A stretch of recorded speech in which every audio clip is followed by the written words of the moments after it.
আসসালামু আলাইকুম। সবার যখন গণতন্ত্র নিয়ে ব্যস্ত, আর ঠিক সেই সময়টাই আমি হয়তো বা আমার সিকনেস কাটিয়ে একটু সুস্থ হয়েছি।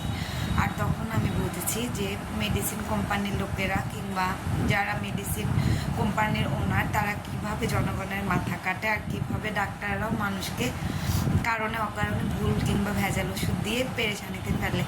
আর বাংলাদেশের গণতন্ত্র এটা নাই বলি, যদিও গণতন্ত্র প্রতিষ্ঠার জন্য আমাদের এত কিছু। গণতন্ত্র কাকে বলে এটা আসলেও বাংলাদেশে থেকে আপনি গণতান্ত্রিক মনোভাব নিয়ে চলতে পারবেন কি না, I have a doubt. Every situation is আমরাই কিন্তু আমাদের পরিস্থিতিগুলো মোকাবিলা করতে পারি।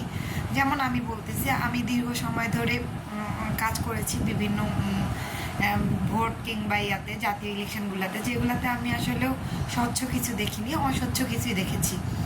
তো যারা এতদিন আওয়ামী লীগ সরকারে ছিল কিংবা তাদের পিছনে যারা নেতা ছিল, মন্ত্রী ছিল, তারা যে সবাই ভালো এমনটা না।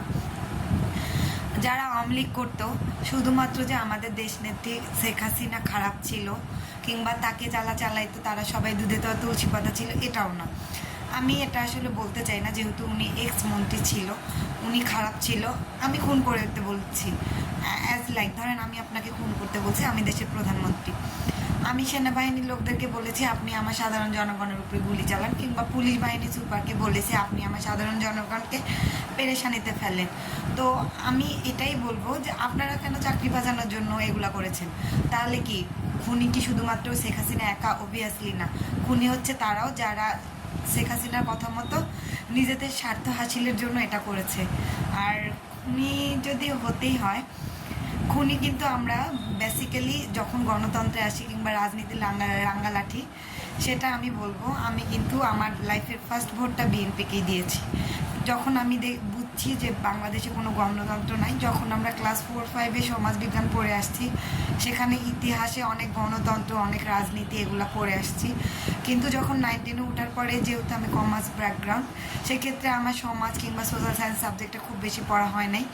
ইতিহাসও আমার অত বেশি হয়তো বা অনুধাবন করতে পারিনি, যেহেতু আমি কমার্সের স্টুডেন্ট। আমাকে all time finance, accounts, marketing, economics এগুলো নিয়েই থাকতে হয়েছে।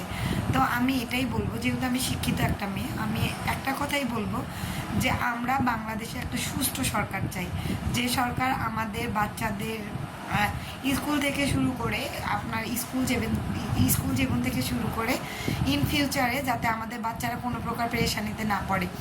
আপনি দেখেন, একটা বাচ্চাকে মানুষ করতে আপনি ক্লাস 1 থেকে যদি আপনার হায়ার এডুকেটেডটা নেন, তাহলে আপনার মোস্ট প্রবাবলি 30 লাখ প্লাস টাকা খরচ হবে। আপনি যখন হায়ার এডুকেশন নেবেন, নেওয়ার পরে যখন আপনি জবে বসবেন, বিভিন্ন লেভেলের যারা মন্ত্রণালয়ে জব করে কিংবা যারা বিসিএস ক্যাডার, তারা যখন সুপারিশ করে ঘুষ খেয়ে বিভিন্নভাবে নিয়োগগুলো ভিতর থেকে লোক নিয়ে নেয়, আমরা যারা লাখ লাখ শিক্ষার্থী পরীক্ষাতে বসি, আমরা কি আদৌ সরকারি চাকরি পাই না।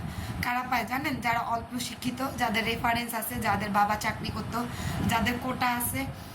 এখন কোটার জন্যই যেহেতু আমরা বাংলাদেশে এত কিছু করেছি, লাস্ট ইয়ারে আমি যুদ্ধগুলা বিভিন্ন সময় বিভিন্ন প্রাইভেট সেক্টরে যখন এক্সাম দিতে যেতাম, অনেকবার অনেক রকম সম্মুখীন হয়েছে, অনেক রকম হয়তো বা আল্লাহ চেয়েছেন তাই হয়তো আমি বেঁচে আছি, বেঁচে আমি নাও থাকতে পারতাম। তো বাঁচা হচ্ছে সম্পূর্ণই আল্লাহর কাছে। আর গণতন্ত্রটা হচ্ছে আমাদের দেশের রাজনৈতিক অধিকার। এটা হচ্ছে বাংলাদেশের মানুষ আমরা মিসইউজ করি, এটা আসলেও মিসইউজ করা উচিত না। আমার মনে হয় আমরা যদি বিএনপিরা কখনো ক্ষমতায় আসি কিংবা জামায়াতরা ক্ষমতায় আসি, যেই আসুক না কেন, আমি চাবো অবশ্যই বাংলাদেশের মানুষের কথা বিবেচনা করতে হবে, শিক্ষিতদেরকে প্রায়োরিটি দিতে হবে, অশিক্ষিতদেরকে অবশ্যই মন্ত্রণালয়ের কোনো সেক্টরে জব দেওয়া যাবে না ডোনেশনের বিনিময়ে। আমরা যদি ডোনেশন নিয়ে জব করব, তাহলে আমাদের এত পড়ালেখা তো দরকার নেই। কারণ আপনি যখন একটা সরকারি মন্ত্রণালয়ে জব নিতে যাবেন, 3য়-4র্থ শ্রেণীর যে কর্মচারীগুলা, এগুলার কিন্তু আপনার হায়ার এডুকেটেড লাগে না, এগুলা জাস্ট ইন্টার পাস হলেই হয়ে যায়। কিংবা এমনও কেউ আছে মেট্রিক পার্ট 8 পাসও আছে। তো আমি এটাই বলি যে সুপারিশ ছাড়া আমরা চাকরি চাই, আমাদের সন্তানরা জন্য আর কখনো সুপারিশের ভরসা না থাকে। আমি মুক্তিযুদ্ধ করিনি কিংবা আমি মরিনি তাই বলে আমার সন্তান চাকরি পাবে না, এমনটা না। আমি মুক্তিযুদ্ধ করেছি। আমি বলি আমাদের রংপুরের আবু সাইদের কথাই, আবু সাইদ মারা গেছে কিন্তু আমার তার বাবা মা ভাই বোনকে বড় লোক করে দেওয়া কিংবা তাকে হেল্প করা এটা কোনো দেশের সলিউশন না।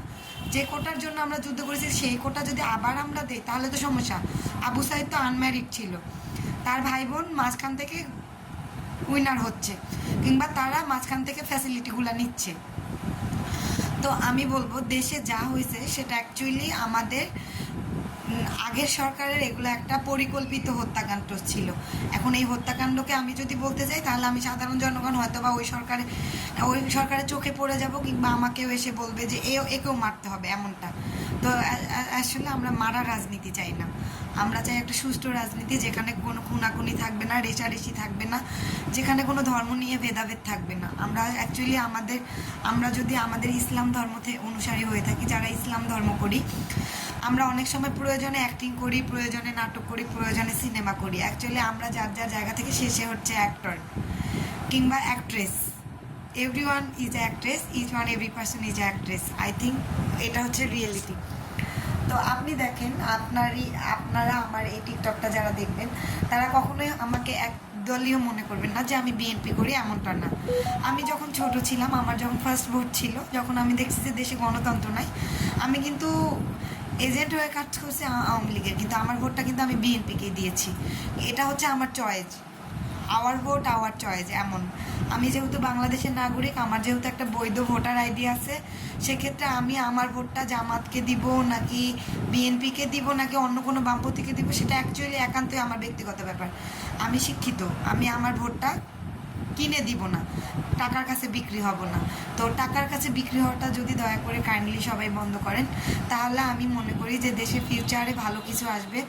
আর ডক্টর মোহাম্মদ ইউনূস স্যার যেহেতু আমাদের দেশে 2 বছর প্রায় 1 ইয়ার প্লাস তত্ত্বাবধায়ক সরকার দায়িত্বে ছিলেন, আমি ওনার কোনো ব্যাড ইয়াগুলো ধরবো না। ফার্স্টে হয়তো আমাদের দ্রব্যমূল্য কম ছিল, আমরা অনেক ভালো ফ্যাসিলিটি পাইছি। হ্যাঁ, প্রত্যেকটা সরকারি যখন আছে তখন প্রথম কিন্তু এরকম ভালো মানুষই দেখায়।